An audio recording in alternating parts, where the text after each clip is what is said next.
আজকের খুতবা কোরআনের একটি আয়াত নিয়ে, যা আল্লাহ আযজা ওয়া জাল্লা দুইবার উল্লেখ করেছেন সূরা ইনশিরার মাঝখানে।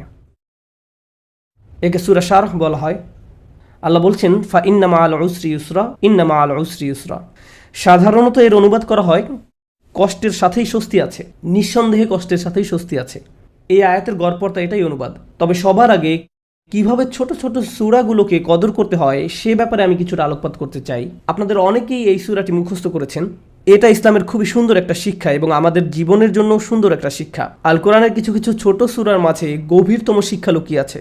আল্লাহ সুবহানাহু ওয়া তাআলা তার অপরিসীম প্রজ্ঞা থেকে সূরাগুলোকে সংক্ষিপ্ত রেখেছেন যেন মানুষ সহজে এগুলো মুখস্থ করতে পারে এবং এগুলো থেকে জীবনের জন্য সবচেয়ে শক্তিশালী কিছু শিক্ষা সহজে মনে রাখতে পারে। আল্লাহ সুবহানাহু ওয়া তাআলা এমন একটি সময়ের কথা বর্ণনা করছেন যখন রাসূলুল্লাহ সাল্লাল্লাহু আলাইহি সাল্লাম তার জীবনের কঠিন একটি সময়কাল অতিবাহিত করছিলেন। প্রথম দিকে তিনি যখন দ্বীনের দাওয়াত প্রচার করছিলেন, বেশিরভাগ মানুষ এই দাওয়াত শোনার প্রতি আগ্রহী ছিল না। হুদায়বিয়ার সন্ধি পরবর্তী সময়কালের মতোও ছিল না, যখন দলে দলে মানুষ ইসলামের সুশীতল ছায়াতলে আশ্রয় নিচ্ছিল।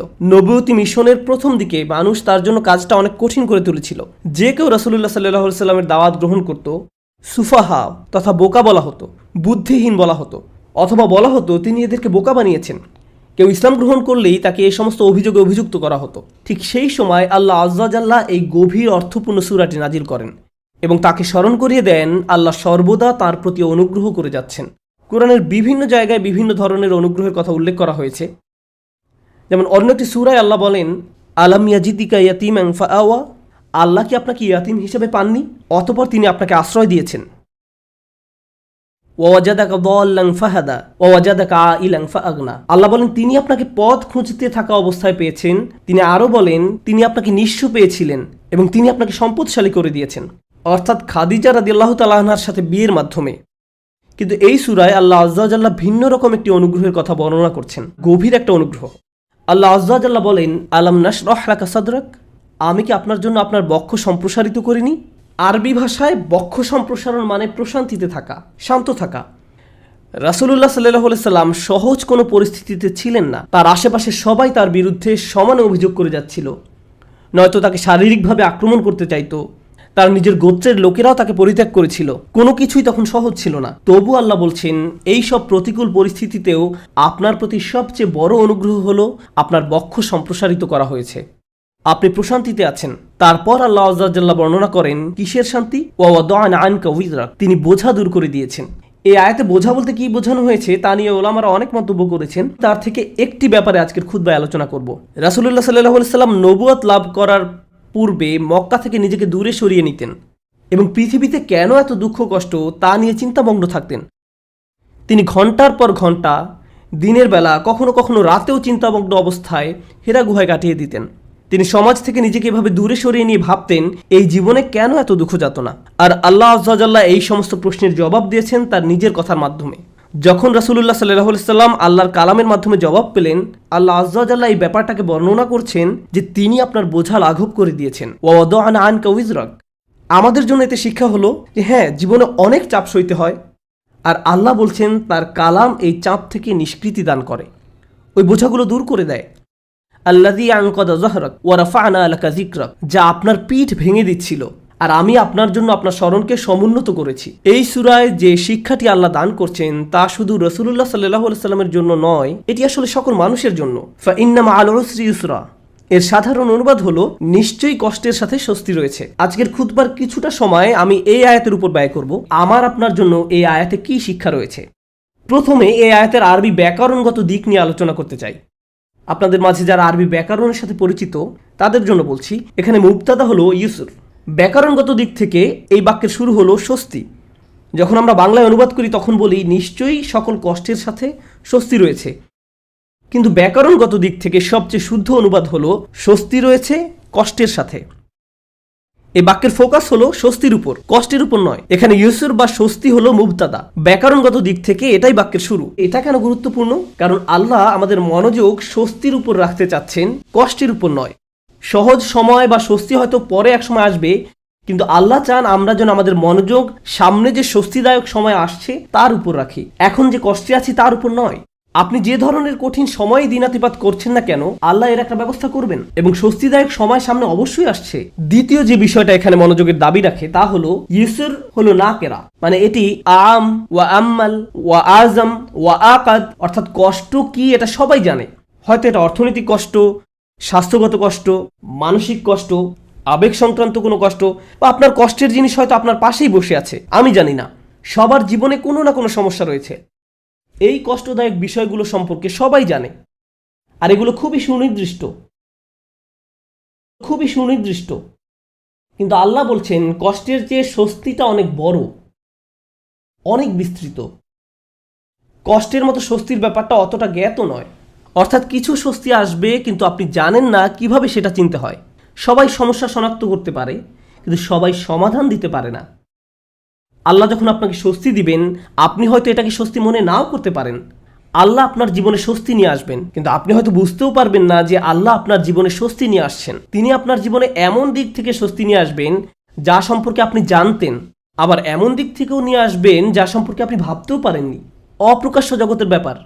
এই বাক্যাংশে ইন্নামা আল উসরি অর্থাৎ কষ্টটি এটি সুনির্দিষ্ট, জানা। পরের শব্দ ইউসরান হলো নাকেরা বা অনির্দিষ্ট, অর্থাৎ স্বস্তির ব্যাপারটা অজানা। কারণ অনেক সময় মানুষ কেবল সে বিষয়ের উপর ফোকাস রাখে যা দেখা যায়। তারা যা দেখতে পায় না তার প্রতি কোনো মনোযোগ দিতে পারে না। এখন আল্লাহ আমাদেরকে বলছেন অদৃশ্য স্বস্তি বা আরাম তোমাদের জন্য আসছে সব সময়। এই অদৃশ্য স্বস্তি সব সময় বর্তমান। আরবি ইন্না শব্দের অর্থ নিশ্চয়ই। আরবি ভাষাবিদরা ইন্নাকে বর্ণনা করছেন হারফুন লিজালাত ইসাক, অর্থাৎ ইন্না বাক্যে ব্যবহৃত হয় সন্দেহ দূর করতে। একটা সহজ উদাহরণ দিচ্ছি। আপনি যদি কোনো সমস্যায় পড়েন, ধরুন সমস্যাটা দেখা দিয়েছে চাকরির কাজে বা পরিবারে। এখন কেউ এসে বলল, আরে ভাই এটা কোনো সমস্যাই না। আপনি বললেন এটা একটা বিশাল সমস্যা, অর্থাৎ সমস্যাটা সম্পর্কে আপনার মনে কোনো সন্দেহ নেই, কিন্তু সমাধান নিয়ে সন্দেহ আছে। সমস্যাটা কি, কোন দিন শেষ হবে, এই বিষয়ে আপনার সন্দেহ রয়েছে। সহজ সময় কোন দিন আসবে, কোনো সমাধান আসলেই কি আসবে, এই বিষয়ে আপনি সন্দিহান। সুতরাং সমস্যার ব্যাপারে মানুষ পুরোপুরি নিশ্চিত থাকে, কিন্তু সমাধান আসবে কিনা এই ব্যাপারে তারা সন্দেহপ্রবণ। সহজেই আমরা আশাহীন হয়ে পড়ি। আমরা চিন্তা করতে থাকি, ভাই এটা সব সময় এমন খারাপই থাকবে, কোনো দিন এই পরিস্থিতি উন্নতি হবে না। আমরা এভাবে নিজেদেরকে বলি। তো আমরা নেগেটিভের ব্যাপারে অনেক বেশি নিশ্চিত থাকি, কিন্তু পজিটিভের ব্যাপারে নিজের মনে কোনো নিশ্চয়তা থাকে না। তিনি ইন্না যে শব্দটি সন্দেহ দূর করে তা ব্যবহার করে আমাদের জানাচ্ছেন কোনো সন্দেহ নেই, স্বস্তি রয়েছে কষ্টের সাথে। স্বস্তির সাথে ব্যবহার করলেন, তিনি স্বস্তির উপর জোর দিলেন। যেন একজন মুমিন যখন এই আয়াত তেলাওয়াত করবে, সে মনে করবে আমার কষ্টের ব্যাপারে সন্দেহ থাকতে পারে, আমি সমস্যাটাকে যত বড় মনে করছি এটা আসলে ততটা বড় সমস্যা নয়, কিন্তু আল্লাহ যে স্বাচ্ছন্দ্য নিয়ে আসছেন সেটা অনেক বড় এবং নিঃসন্দেহে তা আসছে। এটা আমাদেরকে মন্দের ব্যাপারে সন্দেহ প্রবণ করে তোলে।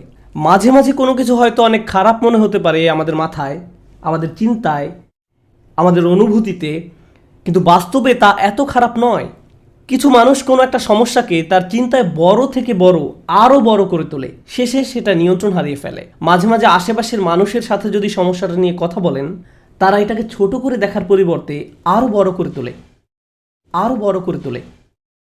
তখন সমস্যাটাকে তার আসল অবস্থার চেয়েও অনেক বিশাল মনে হয়। আর যে স্বস্তি আল্লাহ নিয়ে আসছেন তা আপনার সামনেই বর্তমান, কিন্তু আপনি তা দেখছেন না, কারণ সমস্যাটাকে আপনি কাল্পনিক দৃষ্টিতে অনেক বড় করে দেখছেন। তাই আল্লাহ আযজা ওয়া জাল্লা বলছেন স্বস্তি আসার ব্যাপারে নিশ্চিত থাকো, এই ব্যাপারে মনে কোনো সন্দেহ পোষণ করো না। এই আয়াতের শেষ যে শিক্ষাটি আমি আপনাদের সাথে শেয়ার করতে চাই, সূরাটি শেষ করার পূর্বে এবং শেষ অংশটি কিভাবে এই অংশের সাথে সম্পর্কযুক্ত তা আলোচনা করার পূর্বে, সেটা হলো আল্লাহ বলেননি কষ্টের পর স্বস্তি আছে। তিনি পর শব্দটি ব্যবহার করেননি, তিনি ব্যবহার করেছেন সাথে শব্দটি, ইন্না মাআল উসরি ইউসরা। তিনি ইন্না বা'দাল উসরি ইউসরা বলেননি। সাথে এবং পরে এই দুইটা শব্দের মাঝে বিশাল পার্থক্য আছে। এখানে বড় পার্থক্য রয়েছে কষ্টের সাথে স্বস্তি আছে এবং কষ্টের পরে স্বস্তি রয়েছে, এই দুই কথার মাঝে বড় একটা ফারাক আছে। দুটি পার্থক্য আপনাদের সাথে শেয়ার করতে চাই। একটি পার্থক্য হলো, হয়তো আপনি যখন একটি সমস্যার মধ্য দিয়ে দিন পার করছেন, সেই সমস্যাটির সাথে কিছু স্বস্তির বিষয়ও আপনার জীবনে এসেছে যা আপনি উপলব্ধিও করতে পারেননি। বর্তমান সমস্যাটি যতটা কঠিন মনে হোক না কেন, বিকল্প হয়তো আরো অনেক বেশি কঠিন হতো। হয়তো একটি দরজা বন্ধ হওয়ার কারণে আরো 5টি দরজা খুলে গিয়েছে। আপনি হয়তো ব্যাপারটি দেখতে পাননি, কিন্তু আল্লাহ আজ্জা জাল্লার ডিজাইনে একটি সমস্যা হয়তো 20টি সমাধানের পথ উন্মুক্ত করে দেয়, আরো অগণিত সমাধানের পথ খুলে দেয়। এজন্য ওই স্বস্তিদায়ক বিষয়গুলো আসার জন্য এই সমস্যাটি ঘটার দরকার ছিল। এটি আল্লাহর বিজ্ঞ ডিজাইনের অংশ। আমরা হয়তো তা শনাক্ত করতে পারি না। অন্য কথায়, হ্যাঁ, আমার মন বলছে আমি সমস্যার মধ্যে দিয়ে যাচ্ছি, কিন্তু এই সমস্যার মধ্য দিয়ে আল্লাহ আমার জীবনে স্বস্তি নিয়ে আসছেন নিশ্চিতভাবেই। শুধু আমাকে সেটা খুঁজে পেতে হবে। সমস্যা আমি দেখতে পাচ্ছি, কিন্তু সমাধান কোথায় সেটা আমাকে খুঁজে বের করতে হবে। জীবনে আমরা যত ভয়ানক অভিজ্ঞতার মধ্য দিয়ে যাই, তখন আমরা এভাবে প্রশ্ন করি যে আমাকে কেন এই বিপদে ফেলা হলো, কেন আমার সাথে এমন হচ্ছে, আমি কি এমন অন্যায় করেছি, এর থেকে ভালো কি আসবে। আপনাদেরকে বলছি, ওই অভিজ্ঞতাগুলোর প্রত্যেকটাই কোনো না কোনো সহজতা, স্বস্তি বা ভালো সাথে করে নিয়ে আসে, যা আমরা দেখতে পাই না। কিন্তু আল্লাহ বলছেন ওই স্বস্তি সাথেই আছে, তোমাকে এর জন্য অপেক্ষা করতে হবে না। এটা একই সময়ে কষ্টের সাথে সহাবস্থান করে, কষ্টের সঙ্গেই এই স্বস্তির অবস্থান। ইন্না মাআল উসরি ইউসরা। এছাড়াও যখন সাথে শব্দটি ব্যবহার করা হয়, আল্লাহ বলছেন যে স্বস্তিকে কষ্টের সাথে রাখা হয়েছে। স্বস্তিকে কষ্টের সাথে রাখা হয়েছে। যেভাবে তিনি রাতকে দিনের সাথে রেখেছেন, তিনি যেভাবে মেঘমালাকে বৃষ্টির সাথে রেখেছেন, অনেক জিনিস আছে যেগুলো তিনি একত্রে রেখেছেন। এই জীবনে আল্লাহ যা করার সিদ্ধান্ত নিলেন, আমি আর আপনি যদি স্বস্তি পেতে চাই, তিনি ব্যাপারটাকে এমনভাবে ডিজাইন করলেন, কষ্টের মধ্য দিয়ে গেলেই কেবল কষ্টের সাথে স্বস্তি আসবে। এভাবেই তিনি জীবনের সবকিছু ডিজাইন করেছেন। আপনাদের অনেকেই ছাত্র, আপনাকে প্রথমে পড়ালেখার কষ্টের মধ্য দিয়ে যেতে হবে, তারপর আপনি গ্র্যাজুয়েট হওয়ার স্বস্তি লাভ করবেন, পরবর্তী ক্লাসে উত্তীর্ণ হওয়ার স্বস্তি লাভ করবেন। আপনার চাকরির জায়গায় কঠিন পরিশ্রম করতে হবে বোনাসের স্বস্তি লাভ করার পূর্বে, প্রমোশন লাভ করার পূর্বে। কষ্ট ছাড়া এসব ঘটে না। আপনাকে আগে খাদ্যাভ্যাস ঠিক করতে হবে, স্বাস্থ্যকর খাবার খেতে হবে ভালো স্বাস্থ্য লাভ করার পূর্বে। কোনো রোগীকে হয়তো আগে অপারেশনের কষ্টের মধ্যে দিয়ে যেতে হবে সুস্থ হওয়ার আনন্দ উপভোগ করার পূর্বে। এভাবেই আল্লাহ জীবনকে তৈরি করেছেন। আপনাকে কষ্টকর অভিজ্ঞতার ভেতর দিয়ে যেতে হবে যদি স্বস্তি লাভ করতে চান। এটাই আল্লাহ ডিজাইন। ব্যাপারটা এমনই। আপনি এ কথা শোনার পর হয়তো ভাবতে পারেন, আমি তো এখন কঠিন সময় আছি, তার মানে সামনে সহজ সময় আসছে, আর এজন্য আমি এখন বিশ্রাম করব আর সহজ সময় আসার অপেক্ষা করব। না, আল্লাহ আমাদেরকে গভীর একটি বিষয় সম্পর্কে জানাচ্ছেন। আপনাকে কঠিন সময়ে কঠোর পরিশ্রম করে যেতে হবে। বসে বসে এমনটি ভাবলে হবে না যে আল্লাহ তো সহজের প্রতিশ্রুতি দিয়েছেন, তাই আমি তার অপেক্ষায় থাকবো আর বসে বসে কাঁদবো। No. এই জন্য তিনি পরের আয়াতে আমাদের রাসূল সাল্লাল্লাহু আলাইহি সাল্লামকে বলছেন, ফাইদা ফারাগতা ফানসব। শক্তিশালী একটা বাক্য। অতএব যখন আপনি অবসর পান, পরিশ্রম করুন। স্বস্তি এবং কষ্টের সাথে এর সম্পর্ক কি? স্বস্তি এবং কষ্টের সাথে এর সম্পর্ক কি? আল্লাহ চান না আমি আর আপনি যেন অলস হয়ে বসে থাকি। যখন আমরা কোনো কঠিন সময় থাকি, তখন আল্লাহ চান আমরা যেন প্রচুর পরিশ্রম করি। অন্য মানুষদের দেখবেন যখন তারা কোনো কঠিন সময় পতিত হয়, সব কিছু ছেড়ে দিয়ে একেবারে হতাশ হয়ে বসে থাকে।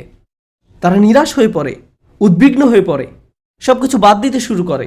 কিন্তু বিশ্বাসীদের বেলায় যখন তুমি কঠিন কোনো পরিস্থিতিতে পড়ো, তখন তুমি অবসর পেলেই নিজেকে কঠোর পরিশ্রমে নিয়োজিত করো, নিজেকে কাজে লাগাও, উৎপাদনক্ষম বানাও। উলামারা এই আয়াত নিয়ে প্রচুর মন্তব্য করেছেন। যখন দাওয়ার কাজ থেকে অবসর পান, তখন নিজেকে ইবাদতের কঠোর পরিশ্রমে নিয়োজিত করুন। ইবাদত থেকে অবসর পাওয়ার পর দাওয়ার কাজে আত্মনিয়োগ করুন। রাসূলুল্লাহ সাল্লাল্লাহু আলাইহি সাল্লামকে বলা হচ্ছে, এক কাজ থেকে অবসর পাওয়ার পরে অন্য কাজে নিজেকে ব্যস্ত রাখুন। আমার আর আপনার জন্য প্রশ্ন হলো, কত সময় আমরা অপচয় করি এমনটা ভেবে যে জীবন কত দুর্বিষহ। অলস হয়ে বসে থাকি, কিছুই করি না, নিজের মনকে নেতিবাচক চিন্তায় ডুবিয়ে রাখি, সম্পূর্ণ অকার্যকর আর অকর্মণ্য হয়ে বসে থাকি। অথচ আল্লাহ বলছেন, তোমার হাতে অনেক বেশি অবসর সময় আছে আর তুমি এই সময়ে কোনো কাজেই লাগাচ্ছ না। যখন আপনি নিজেকে কোনো পরিশ্রমে নিয়োজিত না করেন, তার মানে আপনি কষ্টকে জেতার সুযোগ দিচ্ছেন। আয়াতটা শুরু হয়েছে ফা অক্ষর দিয়ে, ফা আস-সাবাবিয়া, অর্থাৎ অতএব। তুমি যেহেতু স্বস্তি কামনা করো, তাই তোমার নিজেকে পরিশ্রমে নিয়োজিত করতে হবে। এটা শেখার ফলে তোমার উচিত নিজেকে পরিশ্রমে নিয়োজিত করা। তাই আমার আর আপনার উচিত একটি অর্থপূর্ণ এবং প্রোডাক্টিভ জীবনযাপন করা। মাঝে মাঝে জীবনে অতিরিক্ত চাপের কারণে আমরা ভেঙে পড়ি, আমরা সহজেই একেবারে ভেঙে পড়ি। দুঃখ, হতাশায়, উদ্বেগ বা উৎকণ্ঠায়। এরকম হওয়া দোষের কিছু নয়, কিন্তু আমাদেরকে শিখতে হবে কিভাবে আল্লাহর কিতাবের মাধ্যমে এই কষ্টকর অভিজ্ঞতার সময় মানসিক শক্তি অর্জন করব। রাসূলুল্লাহ সাল্লাল্লাহু আলাইহি সাল্লাম যেসব কাজে নিজেকে ব্যস্ত রাখতেন তা ছিল দুই রকমের। এটা মনে রাখতে চেষ্টা করুন। দুই ধরনের কাজ আছে যা আপনাকে ব্যস্ত রাখতে পারে। আমি আপনাদের জন্য তৃতীয় আরেকটি যুক্ত করব। রাসূলুল্লাহ সাল্লাল্লাহু আলাইহি সাল্লাম হয় এমন কোনো কাজে নিজেকে ব্যস্ত রাখতেন যাতে আল্লাহকে খুশি করত, অথবা তিনি এমন কোনো কাজে ব্যস্ত থাকতেন যা আল্লাহর কোনো সৃষ্টির উপকার করত। তিনি হয় শুধু আল্লাহর জন্য কিছু করতেন, নামাজ পড়া, জিকির করা, এই কাজগুলো ছিল শুধু আল্লাহর জন্য, অথবা তিনি কাউকে সাহায্য করতেন, তিনি কাউকে পথ দেখাতেন, শিক্ষা দিতেন, এমনকি তিনি মানুষকে জীবিকা উপার্জনের জন্য সাহায্য করতেন। এভাবে তিনি অন্য মানুষদের সব ধরনের সাহায্য করতেন। এখন আপনি নিজেকে প্রশ্ন করুন, এই দুই ধরনের কাজের কোনটি আপনি করছেন? আমি কি এমন কিছু করছি যা আল্লাহকে খুশি করছে, বা আমি কি এমন কিছু করছি যা কারো জীবনে স্বস্তি নিয়ে আসছে? মূলত আল্লাহ অন্য একটি সূরায় রাসূলুল্লাহ সাল্লাল্লাহু আলাইহি সাল্লামকে এই কাজগুলো সম্পর্কে বলেছেন, ফাআম্মাল ইয়াতীমা ফালা তাকহার ওয়া আম্মাস সাইলা ফালা তানহার ওয়া আম্মা বিনি'মাতি রাব্বিকা ফাহাদ্দিস। সুতরাং আপনি এতিমদের প্রতি কঠোর হবেন না, আর ভিক্ষুককে আপনি ধমক দিবেন না। কিন্তু আপনি যখন অতিরিক্ত চিন্তা করতে থাকবেন নিজের সমস্যাগুলো কতটা খারাপ, জীবনটা কেমন দুর্বিষহ, কিভাবে সব কিছু তার গতিপথ হারিয়ে ফেলছে, কোনো কিছুই কোনোদিন ঠিক হবে না, তাহলে নিজের মাঝে আপনি অতিরিক্ত ডুবে আছেন। আপনি নিজেকে নিয়েই পড়ে আছেন। এভাবে নিজেকে নিয়ে পড়ে থাকলে আল্লাহর সাহায্য আসে না। এভাবে আল্লাহর সাহায্য আসে না। আল্লাহ বলেন, ওয়া ইলা রাব্বিকা ফারগাব, এবং আপনার পালনকর্তার প্রতি মনোনিবেশ করুন। আমি আর আপনি যে সমস্যাগুলোর মাঝে দিন পার করছি, আজ সেগুলোকে অনেক বেশি, অনেক বড় বলে মনে হয়। সমস্যা ছাড়া আর কিছু নিয়ে আমরা ভাবতে পারি না। কিন্তু একটু সামনে এগিয়ে চিন্তা করলে বুঝবেন আমরা সবাই একটা গন্তব্যের উদ্দেশ্যে ছুটছি, আর সেই গন্তব্যটি হলো আল্লাহর সাক্ষাৎ। ওয়া আন্না ইলা রাব্বিকাল মুনতাহা। যদি এই ব্যাপারটা ভুলে যান যে আপনি একটি রেলগাড়ির ভিতরে আছেন, বুঝতে পারেন বা না পারেন আপনি আল্লাহর দিকে ছুটে চলছেন। আপনি কিন্তু নিশ্চলভাবে দাঁড়ানো অবস্থায় নেই। আপনার সমস্যাটি জীবন থামিয়ে দেয়নি, জীবন এখনো এগিয়ে চলছে। আমার আপনার আল্লাহর সাথে দেখা হবেই। আপনি যখন বুঝবেন আমি যাই করি না কেন এই ভ্রমণ থামানোর কোনো উপায় নেই, তখন আপনার পক্ষে নিজের গন্তব্যের প্রতি মনোনিবেশ করা অনেক সহজ হবে। এই মুহূর্তে আমি যে এলাকা অতিক্রম করছি, যে সমস্যাপূর্ণ এলাকা অতিক্রম করছি, একসময় এটা পার হয়ে যাবে, কারণ এটা আমার গন্তব্য নয়। আমার গন্তব্য হলো আল্লাহ আজ্জা ওয়া জাল্লা। এভাবে নিজের মাথায় একটা চিত্র তৈরি করুন। মনে করুন একটি পথ দিয়ে কোথাও যাচ্ছেন, আর পথিমধ্যে কোনো জায়গায় প্রচণ্ড দুর্গন্ধ নাকে এসে লাগলো। যদি চলতে থাকেন গন্ধটা একসময় চলে যাবে। এটা সব সময় আপনার সাথে থাকবে না। চলতে থাকলে একসময় ভালো একটা জায়গায় এসে উপনীত হবেন। আপনাকে হয়তো ভয়ঙ্কর কোনো অঞ্চলও অতিক্রম করতে হতে পারে। আপনি চলতে থাকলে ওই অঞ্চলও পার হয়ে যাবেন। জীবনটা এমনই, আমাদেরকেও এভাবে জীবনের সমস্যাগুলো অতিক্রম করে যেতে হবে। আর আল্লাহ আজ্জা ওয়া জাল্লা বলছেন, আপনার আমার জীবনের প্রতিটি ভ্রমণেরই একটি উদ্দেশ্য আছে। আমাদের নিজেদের শুধু একটি প্রশ্ন করতে হবে, আমরা কি পরিশ্রম করছি? দিন শেষে আমরা কি করছি? তৃতীয় যে ব্যাপারটি নিয়ে আজ কথা বলবো, আগে আমি বলেছিলাম মহানবী সাল্লাল্লাহু আলাইহি সাল্লাম হয় আল্লাহর সন্তুষ্টির জন্য কিছু করতেন, নতুবা তার সৃষ্টির উপকারার্থে কিছু করতেন। আর আমাদের বেলায় দিনের অধিকাংশ সময় আমরা আত্মসেবায় ব্যয় করি। অবশ্যই আমাদের বিভিন্ন জিনিসের প্রয়োজন রয়েছে। আমাদের খাবারের দরকার, পোশাক পরিচ্ছদ প্রয়োজন, চাকরি বাকরি করতে হবে। কিন্তু অবসর সময় আমি কি করি? আয়াতটি কিন্তু আপনার দিনের 24 ঘন্টা সময় নিয়ে কথা বলছে না। আয়াতটি আপনার ফ্রি সময় নিয়ে কথা বলছে। আচ্ছা ঠিক আছে, আপনার এক্ষেত্রে কিছুই করার নেই। আপনাকে ভোর 5টায় ঘুম থেকে উঠতে হয়, 6টার মধ্যে অফিসে পৌঁছতে হয়, এবং সন্ধ্যা 6টা পর্যন্ত অফিস করতে হয়, 7:30 পর্যন্ত ট্রাফিক জ্যামে আটকা থাকতে হয়। ঠিক আছে, কোনো সমস্যা নেই, আপনার কোনো অবসর নেই। কিন্তু যখন অবসর পান তখন কি করে সময় পার করেন? যখন ফ্রি থাকেন সে সময় কি করেন? আল্লাহ আপনার জীবনে সহজ সময় আনবেন কিনা তা নির্ভর করে আপনার অবসর সময় আপনি কি করেন তার উপরে। অবসর সময়ের কর্মকাণ্ড তা নির্ধারণ করবে। আপনি নিজের প্রতি সৎ থেকে আমাদেরকে প্রশ্ন করতে হবে, অবসর পেলে আমরা কি করি? আর আমাদের ছেলে মেয়েদের কিভাবে অবসর কাটাতে শেখাই? যখনই তারা একটু ফ্রি সময় পায় ভিডিও গেম খেলা শুরু করে, যখনই তারা একটু ফ্রি সময় পায় টিভি ছেড়ে দেয়। আমরা উপকারী কিছু করছি না, আমরা প্রোডাক্টিভ কিছু করছি না। একটু সময় পেলে আমরা স্বার্থপর বিনোদনে ব্যস্ত হয়ে পড়ি, স্বার্থপর ভোগবিলাসে যুক্ত হয়ে পড়ি। মাথার মধ্যে শুধু এই চিন্তাগুলো ঘুরপাক খেতে থাকে, দুপুরে কি খাবো, রাতে কি খাবো, কোন সিনেমাটা দেখবো, কিছু দেখতে চাও, কিছু খেলতে চাও। দিন রাত সারাক্ষণ শুধু বিনোদন, ভোগবিলাস আর অর্থহীন রঙ্গরসে ডুবে থাকা। আমাদের জীবন এমনই হয়ে গিয়েছে। কিভাবে এটা ফানসাব? এটা ফানসাব নয়। আল্লাহর এই নির্দেশে ফাইজা ফারাগতা ফানসাব। কোনো ব্যক্তি যদি এভাবে আমোদ প্রমোদের মাঝে নিজেকে হারিয়ে ফেলে তখন কি হবে জানেন? এগুলো তার জীবনকে আরো কঠিন করে তুলবে। আমি বলছি না আপনি কোনো কিছু খেলতে পারবেন না বা কোনো ধরনের বিনোদন করতে পারবেন না। আমি জানি এটা গ্রীষ্মের সময়, স্কুল ছুটির কারণে বাচ্চারা এখন খেলাধুলা করতে চায়, এটা ঠিক আছে, কিন্তু তাদেরকে একই সাথে শেখাতে হবে কিভাবে সময়ের উত্তম ব্যবহার করতে হয়। তারা এটা শিখতে পারবে না যদি তারা আপনার কাছ থেকে না শেখে। আমরা যদি অবসর সময় পেলেই অপচয় করা শুরু করি, অর্থহীন কাজে নষ্ট করে ফেলি, উপকারী কোনো কাজে সময় ব্যয় না করি, তাহলে তারাও এই অভ্যাস আমাদের কাছ থেকে আয়ত্ত করবে। আমরা দৃষ্টান্ত রেখে যাচ্ছি। আমরা আমাদের আচার আচরণকে তাদের জন্য অনুকরণীয় হিসেবে উপস্থাপন করছি। আমরা এই আয়াত অনুযায়ী জীবনযাপন করলে তারা প্রশ্ন করবে, কেন তুমি সারাক্ষণ ব্যস্ত থাকো? কেন আমরা সব সময় কাউকে না কাউকে সাহায্য করি? আমরা এতবার মসজিদে কেন যাই? আমরা সারাক্ষণ এটা ওটা শিখছি কেন? আমাদের অবসর কোথায়? ফাইদা ফারাগতা ফানসাব, অর্থাৎ অতএব যখন অবসর পান পরিশ্রম করুন। فإن مع العسر يسرا إن مع العسر يسرا فإذا فرغت فانصب وإلى ربك فارغب। নিশ্চয়ই কষ্টের সাথে স্বস্তি রয়েছে। এই নির্দেশগুলো আল্লাহ আমাদের মহানবী সাল্লাল্লাহু আলাইহি সাল্লামকে প্রদান করেছিলেন। এই বিষয়গুলোর উপর ফোকাস করতে তাকে নির্দেশ দেওয়া হয়েছিল সাল্লাল্লাহু আলাইহি সাল্লাম। আমরা যদি আমাদের জীবনকে উন্নত করতে চাই, আমাদেরকেও এই শিক্ষাগুলো নিজেদের জীবনে বাস্তবায়ন করতে হবে। আমাদের সবারই জীবনে কোনো না কোনো সমস্যা রয়েছে। একটি সমস্যার সবচেয়ে বড় কঠিন দিক কোনটি? সমস্যার বাহ্যিক দিক মোকাবেলা করা সবচেয়ে কঠিন নয়, সবচেয়ে কষ্টকর ব্যাপারটি ঘটে আমাদের হৃদয়ে।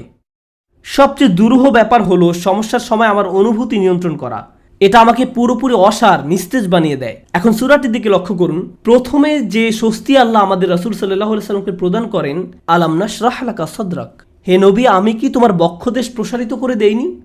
আমি তোমাকে প্রশান্তি দান করেছি। এখন মানুষ যখন শুনতে পায় আল্লাহ সুবহানাহু ওয়া তাআলা মহানবী সাল্লাল্লাহু আলাইহি সাল্লামকে মানসিক প্রশান্তি দান করেছেন, একজন মানুষের জন্য সম্ভাব্য সবচেয়ে যাতনাদায়ক সময়েও তিনি মানসিক দিক থেকে প্রশান্তিতে ছিলেন। ফাইদা ফারাগতা ফানসাব ওয়া ইলা রাব্বিকা ফারগাব।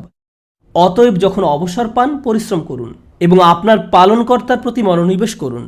আমরা যদি এই কাজটি করতে পারি তাহলে আশেপাশের মানুষ আমাদের সম্পর্কে যাই বলুক না কেন এতে কিছুই যায় আসে না। বাহ্যিক দিক থেকে আমরা যে সংকটেই থাকি না কেন তাতেও কিছু যায় আসে না। আমরা মানসিক দিক থেকে দারুণ প্রশান্তিতে থাকবো। অন্য সবাই তো কাঁদবে, নার্ভাস হয়ে থাকবে, কিন্তু আপনি নিজেকে প্রশান্ত পাবেন, কারণ আপনি এই মহাসত্য অনুযায়ী পথ চলেছেন। আমি দোয়া করি আল্লাহ আজ্জা ওয়া জাল্লা যেন আমাদের সবার অন্তরে প্রশান্তি দান করেন। আল্লাহ আজ্জা ওয়া জাল্লা আমাদেরকে ওই সমস্ত মানুষদের অন্তর্ভুক্ত করুন আল্লাহর করুণায় যাদের হৃদয় উন্মুক্ত হয়ে পড়েছে এবং বক্ষ প্রসারিত হয়েছে। আমি দোয়া করি আল্লাহ আমাদের দৃঢ় মনোবলওয়ালা মানুষদের অন্তর্ভুক্ত করুন যেন আমরা আমাদের সময়ের সর্বোত্তম ব্যবহার করতে পারি এবং এর ফলে আল্লাহ আজ্জা ওয়া জাল্লা আমাদের জীবনের কষ্টের চেয়েও বহু গুণ বড় স্বস্তি নিয়ে আসেন। বারাকাল্লাহু লি ওয়া লাকুম ফিল কুরআনিল হাকিম ওয়া নাফা'নি ওয়া ইয়্যাকুম বিল আয়াতি ওয়াজ যিকরিল হাকিম।